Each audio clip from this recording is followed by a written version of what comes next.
اعوذ باللہ من الشیطان الرجیم بسم اللہ الرحمن الرحیم۔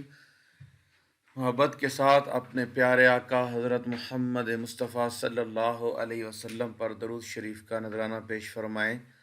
اللہم صلی علی محمد وعلی آل محمد کما صلیت علی ابراہیم وعلی آل ابراہیم انک حمید مجید۔ اسلامک فقہ یوٹیوب میں آپ کو خوش آمدید کہتے ہیں۔ آج میں آپ لوگوں کے لیے جو وظیفہ لے کر آیا ہوں اس کی تعداد بھی ٹائٹل میں لکھی ہوئی تھی، سب کچھ اس کے اندر سامنے نظر آ رہا تھا، لیکن کس طرح پڑھنا ہے، کس طریقے سے پڑھنا ہے، یہ طریقہ ویڈیو کے اندر آپ کو ملے گا، ٹھیک ہے، اور اس کی اجازت بھی ویڈیو کے اندر ملے گی۔ اس عمل کی طرف بڑھنے سے پہلے ایک ریکویسٹ میں ہمیشہ آپ لوگوں سے کرتا ہوں کہ اگر آپ سمجھیں کہ اس چینل سے آپ کو فائدہ ملا ہے، فائدہ ہوتا ہے، تو خدا را اس آگے اپنے دوستوں کے ساتھ، بھائیوں کے ساتھ، بہنوں بیٹیوں کے ساتھ انہیں بھی یہ ترغیب دیں کہ وہ اسلامک فقہ پہ آئیں، کیونکہ الحمدللہ رب العالمین یہاں خلوص، محبت اور جو ہے اللہ کی رضا کی خاطر آپ سے مخاطب ہوتے ہیں اور وظائف آپ تک پہنچائے جاتے ہیں۔ تو اللہ کریم ہم سب کو ہدایت نصیب فرمائے، حق کا راستہ نصیب فرمائے، اور اللہ ہمارے بچوں کو، ہماری نسلوں کو قیامت تک اپنے ذکر کے ساتھ، اپنی فکر اور اپنی یاد کے ساتھ آباد فرمائے، اور اللہ کریم ہمیں اپنے سینے، اپنے ذکر سے آباد کرنے کی توفیق عطا فرمائے۔ اللہ کریم ہمیں مساجد آباد کرنے کی توفیق رفیق نصیب فرمائے۔ اللہ کریم کے ناموں میں سے ایک نام ہے یا وہابو، ٹھیک ہے، توجہ چاہوں گا، اور یہ اللہ کے جو 99 نام ہیں ان ناموں میں سے یہ ایک نام ہے یا وہابو۔ اسی کا وظیفہ جو ہے وہ آج آپ کو انشاءاللہ تعالی دیا جائے گا، اور کیا نام ہے، اللہ تبارک و تعالی کے فضل و کرم سے یہ وظیفہ آپ دوستوں کو بہت زیادہ فائدہ دے دے گا، ٹھیک ہے۔ اللہ کریم میری اور آپ کی رہنمائی خود فرماتے ہیں کہ اے ایمان والو، تم اللہ تبارک و تعالی کے اسماء کو پڑھو، اسماء کا ذکر کرو، تاکہ تمہیں دین دنیا کی بھلائیوں سے، عزتوں سے مالا مال فرما دیا جائے گا۔ تو ایک گزارش اور بھی یاد رکھیں کہ یا وہابو ایک ایسا عمل ہے جس سے رزق میں، کاروبار میں خیر و برکت کا نزول ہوتا ہے، اور اللہ کریم نبی پاک صلی اللہ تعالی علیہ وسلم کا صدقہ اس انسان کی سخت سے سخت مشکل کو بھی دور فرما دیتے ہیں، اور اللہ کریم کے کرم سے رزق کے جو دروازے ہیں وہ رزق توڑ کر آتا ہے انسان کی جانب۔ اور اللہ تعالیٰ کا یہ 16واں صفاتی نام یا وہابو ہے، یہ اسم جمالی ہے اور اس کے اعداد 14 ہیں۔ یہ اسم مبارک وہب اور ہبہ سے مشتق ہے۔ اس کے معنی بخشنے والا، عطا کرنے والا، اور ایسا عطا کرنے والا جس کے پیچھے کوئی غرض ہی نہ ہو۔ اب آپ کسی کو کچھ چیز دیں، عطا کریں، ایک مثال کے طور پہ، تو پیچھے ہماری 100 غرضیں ہوں گی، پتہ نہیں کتنی غرضیں انسان کے اندر آ جاتی ہیں، لیکن اللہ کریم وہ بخشش اور عطا کرنے والا ہے کہ اس عطا کرنے کے بعد پیچھے کوئی غرض نہیں ہوتی۔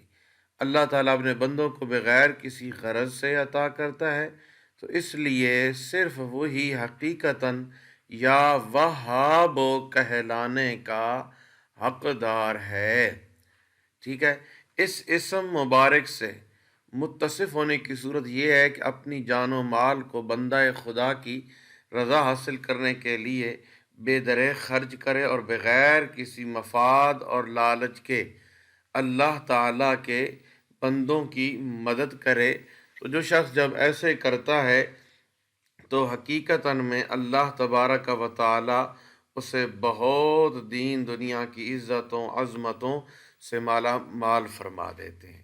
تو جی ہاں، اب میں جو رزق کے دروازوں کو کشادہ کرنے والا اور اللہ تعالیٰ سے دولت لینے اور اللہ کی نعمتیں حاصل کرنے کا جو ذریعہ ہے وہ یہ ہے کہ ہم نے بدھ والے دن، یہ ربیع الآخر ربیع الثانی کا مہینہ چل رہا ہے، اس کا پہلا بدھ کا دن آ چکا ہے، تو پورے دن رات میں کسی بھی وقت چلتے پھرتے، اٹھتے بیٹھتے، سوتے جاگتے، کھاتے پیتے، کام کاج کرتے، جیسے بھی ممکن ہو آپ نے اول آخر درود پاک پڑھنا ہے 3 مرتبہ، اور درمیان کے اندر 333 مرتبہ یا وہابو یا وہابو یا وہابو، اس طرح کر کے 333 بار ہم نے یہ اللہ کریم کے اس نام کا ذکر کرنا ہے۔ یاد رکھیں، اگر اہتمام کے ساتھ ایک جگہ پہ بیٹھ کر بھی پڑھ سکتے ہیں، گھر کے صحن میں کھڑے ہو کر بھی پڑھ سکتے ہیں، چند دنوں میں انشاءاللہ اس شخص کی غربت رفع دفع ہو جائے گی۔ جو شخص باوضو ہو کر قبلہ رو کھڑے ہو کر یا وہابو 333 مرتبہ پڑھ لے گا، ویسے جیسے ممکن ہو پڑھ لیں، لیکن یہ ایک نئی بات میں نے آپ کے سامنے کی ہے کہ جو شخص مطلب کہ باوضو حالت میں گھر کے صحن میں کھڑے ہو کر قبلہ شریف کی طرف منہ کر کے 333 بار یا وہابو پڑھے گا، اللہ تبارک و تعالیٰ اس پہ کرم فرما دیں گے۔ تو یہاں ایک اور بات سنوں کہ ایک بات منقول ہے کہ حضرت سلمان علیہ السلام نے ایک مرتبہ مناجات کی، پروردگار عالم سے پوچھا، اے پروردگار عالم، اے میرے رب کریم، تجھ سے کس وسیلے سے مانگوں تاکہ میری ہر دعا قبول ہو؟ جواب ملا، اس نام کا وسیلہ اختیار کر جس کے ذریعے مانگنے والے کو ہم بے حساب عطا کرتے ہیں۔ حضرت سلمان علیہ السلام نے دریافت کیا، وہ کون سا نام ہے؟ تو اس پر حق تعالی نے اپنا نام یا وہابو بتایا۔ جناب سلیمان علیہ السلام پر یہ نام واضح ہوا تو آپ نے اس کا ورد اختیار کیا، اور اس کی برکت سے آپ کو جن و انس کی بادشاہت عطا کی گئی۔ کیا خوبصورت میں نے آپ سے بات کی ہے، بڑی ہی سمجھنے والی اور آسان سی بات کی ہے۔ اللہ کریم ہمیں حقیقت میں سمجھنے کی توفیق عطا فرمائے۔ بس اگر کوئی بھی مشکل ہو تو بس چلتے پھرتے، اٹھتے بیٹھتے اپنی زندگی کا معمول بنا لیں کہ کم از کم روزانہ 2-3 تسبیحاں میں نے یا وہابو کی پڑھ دینی ہے۔ انشاءاللہ پھر ایک وقت وہ آئے گا، مالک کا کرم برسے گا، اور اللہ عز و جل دین اور دنیا کی عزتوں عظمتوں سے، شان و شوکت اور رفعتوں سے ہمیں مالا مال فرما دیں گے۔ بس اپنی صحت کا بھی خیال رکھیں اور ساتھ ساتھ ہمارے لیے بھی دعا کرتے رہیں۔ اللہ جل شانہ ہم سب کا حامی و ناصر ہو۔ انشاءاللہ تبارک و تعالی ملیں گے ایک نیکسٹ ویڈیو میں ایک نئے عمل کے ساتھ، تب تک کے لیے اجازت چاہیں گے۔ اللہ حافظ۔ السلام علیکم ورحمۃ اللہ وبرکاتہ۔